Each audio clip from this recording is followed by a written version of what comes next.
mean, you kind of have to go into this kind of game with doing the stuff that you're very comfortable with. You're doing what your guys can do, knowing that you're going to see some unscouted looks from the opponent. So yes, you're going to have to kind of rely on your communication and making the right adjustments with what they're seeing on defense and then offensively, really the same thing. I'm sure they'll probably have different looks for the offense and something that we probably haven't practiced against, and we're going to have to get that talked out on the sideline and recognize and kind of problem solve as the game goes on. So there's definitely going to be that type of game. Does it help that you guys, a lot of these guys had that sort of experience against San Diego State last year? I mean, you've alluded to that as well. Like you have one day basically to prepare for that team. Basically, yeah, and I've mentioned that to the team a time or two. Within the last couple of days, I've said that, and just for them to know that they're going to do some things that we haven't practiced.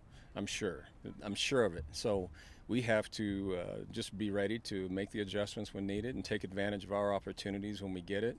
I think the things that are more important for me, as I look at it, is I want to make sure we function well in terms of I don't want pre-snap penalties. I don't want guys jumping offsides, alignments offsides. Not stuff that's losing their focus. So they need to focus on their job and executing what they're supposed to do. And make every play happen that gives us a chance to make a play. So, it's definitely going to be that type of game. JT put out a tweet after surgery. It sounds like things went pretty well there. Do you have a timeline there? It went well, but it's pretty significant where he's not going to be able to play this year. So he's going to be out for the season. I'll let him be more specific about it because I'm not going to talk about the specifics of it. But they did have a very successful surgery. So it was something that was a little more significant that he's going to probably miss the season. To prepare for Ed McCaffrey coach team, did you have to go back to like Valor Christian days and look at high school tape? Basically, we did. I mean, yeah, that's really where his body of work that we know in the past is really from that. I know that obviously he's got some, not some coaches from that staff on his staff, and he's brought in some other coaches that, from different levels too. So I'm sure there's some foundation of stuff like that, but I'm sure that's not all the stuff that they're doing. So they're probably going to be a little more complicated, a little more, I would say, multiple, in terms of the looks and things like that. And we got to do a great job of recognizing those things. What's your relationship like with Ed? I think you coached him at the Broncos ride, and I think in last year's media guide, he had a nice little blurb about you getting this job. So were you guys really good friends, or I know it's been a while ago. Yeah, it was a while ago. That was in early 2000s. But Ed and I, we got a chance to. We haven't seen each other in person in a while. We've talked from time to time, but he was really fun to coach, and I know that he can extend in this profession like coaching, and the reason why he's on that road to ascension is because because of his playing style. He was very detailed, very specific, hard study guy. He was, what you would expect, most great players to be. So coaching both he and Rod Smith, who are very similar qualities that way, it was a lot of fun on my part. But on the other side of it, I had to know what I was talking about. And, if I said something that wasn't true or wasn't factual or didn't work, they kept me on my toes about stuff like that. So I had to make sure I studied a little bit harder than they did so that I can answer some questions that they've had. What advice would you give him coaching at this level, making that step? The only advice I would tell him is, it's his first year at a college program is, install your foundation of who you are, both on your offense and defense and special teams and, the things that he's seen a lot of football, played a lot of football, and, he knows some things that have worked in his past and his career, and I'm sure he's going to use those as foundational things for building his program. So I would just tell him to, stay with what he knows, and, he'll continue to grow as most of us do as we get more years under our belt.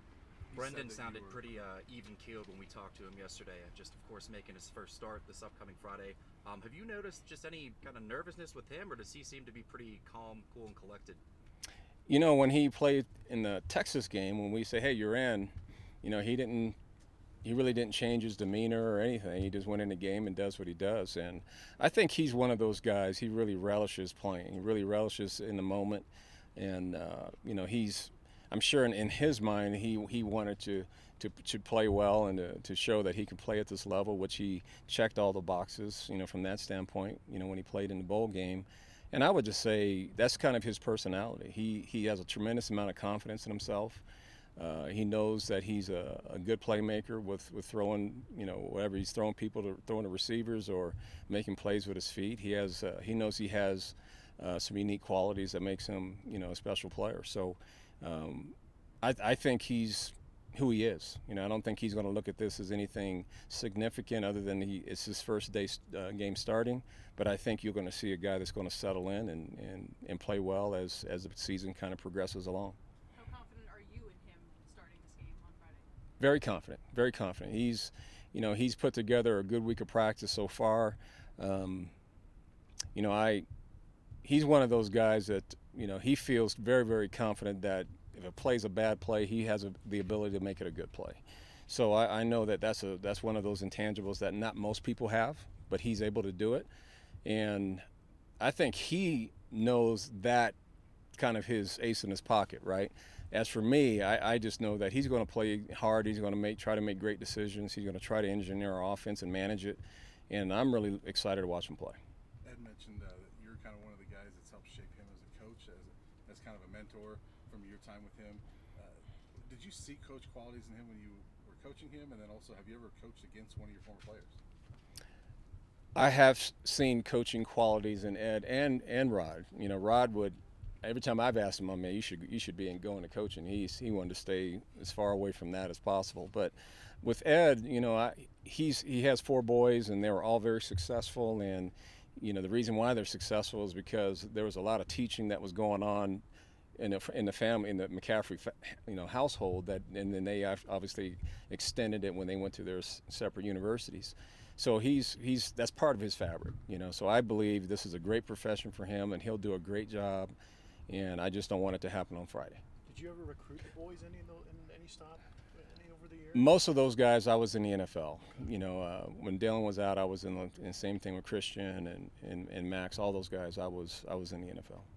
Karl, I know it's not your first game at CU on Friday night, but getting to play in front of fans, all the pregame pageantry, Ralphie, does it all have the excitement like it maybe feels like your first game? It will, absolutely. I'm not going to lie about that. It will, because we took the field with no one in the stands. It was like a scrimmage on a Saturday. So it's definitely going to feel like it's a college game experience, with young Ralphie running and the fans in the stands. So I'm going to take this really. It's going to feel like it's my first game. You don't want to say that it's a trap game, but does it help that it's the opener too, given that you got to keep it 1 week at a time and what you guys have coming up? It's an important game. I think it's an important game that we feel that it's important for us to start off right, and we got 2 other really non-conference games that are really significant too, and so I won't say it's a trap game. I would say it's a very important game for us to get started on the right foot and hopefully create some momentum. Karl, early last year when you came here, I think you had talked about you struggled with maybe lessening your expectations coming from the NFL, and some of your assistant coaches kind of say, "Karl, this isn't the NFL. You got to pull back. These are just college kids."